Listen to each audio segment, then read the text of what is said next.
experiential marketing is basically the art of um, connecting consumers to brands, and this can be done in lots of different ways. From the word itself, experiential marketing, you can the takeaway is the word experience. Right? So Right. it's about creating experiences for your consumers. As a brand, it's about engaging with them, and doing it in extraordinary ways in order to be, really kind of creating a human connection, Mm. giving them a feeling. What is that feeling that they're kind of taking away from the experience that they've just been a part of? And these experiences can come in the form of activations. Mm. They could be pop-up events. They could be, complete full-fledged sort of immersive events that are taking place. It could be in the form of something as simple as product sampling. They could be in the form of stunts. Yeah, that's really what experiential marketing is about. It's about taking your consumer, giving them an experience that they will not forget. So, marketing obviously is something that's been around for ages. It's been in the form of, it's been in the form of advertising. It's in the form of ads on the streets. It's in the form of it's marketing is just about you kind of getting your product, your service, your message out there, right? Um, but what as we sort of go along, and we realize that consumers are actually not as they're not as attentive to your marketing. They are instantly kind of shying away from it. The world is saturated, I would say, with a lot of marketing messages. You're driving down the street and you are being hit with marketing messages. You go on your phone and there are marketing messages. So you are being bombarded with marketing at all That's sort right. of in all shapes and forms Right. all the time. So consumers are starting to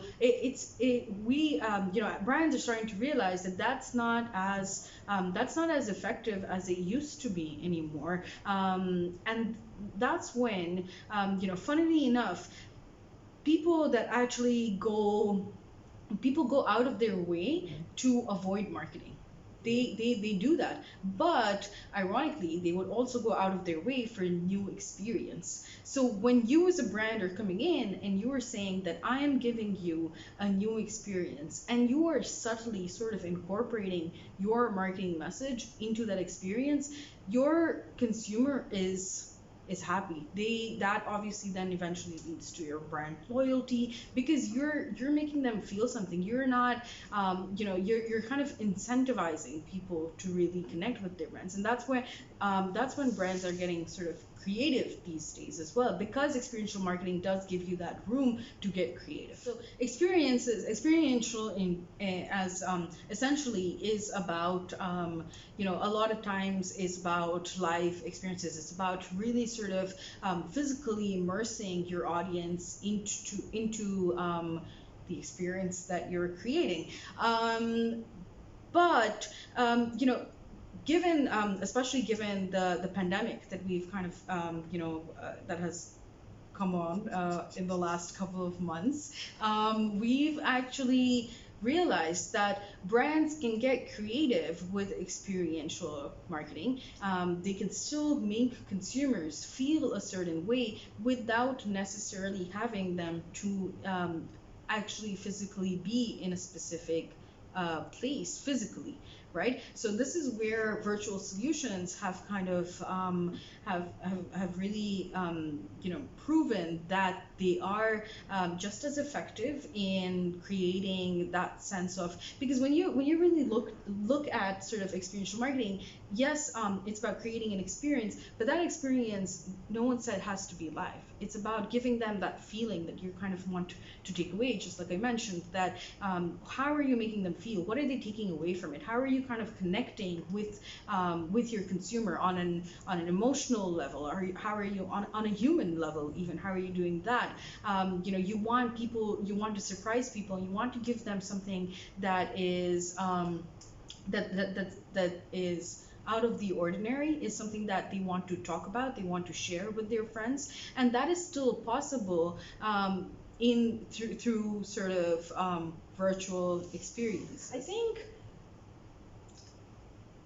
when we're looking at a good experiential campaign, I would say maybe at the base of any campaign really is at the end of the day who your audience is. Who is it that you're talking to?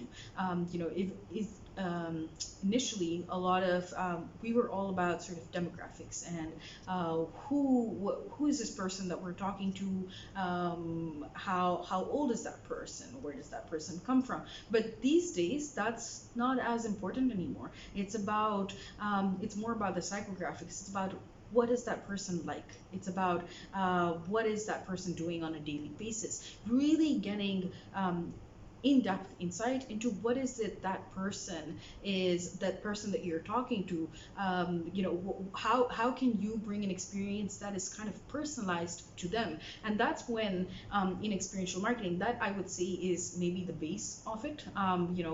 Making sure that your experience is actually catered to your target audience, and at the end of the day, the fact that you are sort of personalizing the experience to them, you are making sure that there is some sort of a feeling that they're taking away from this experience. There is something that it's surprising, it's out of the ordinary. I think surprise is a big part of experiential. It's about that's what humans like. They like new experiences at the end of the day. If there was someone that wanted to get into experiential marketing, I think what is extremely important is the idea of expanding your mind. I think that's the biggest thing, right? Stay open to sort of all kinds of experiences that are happening around you.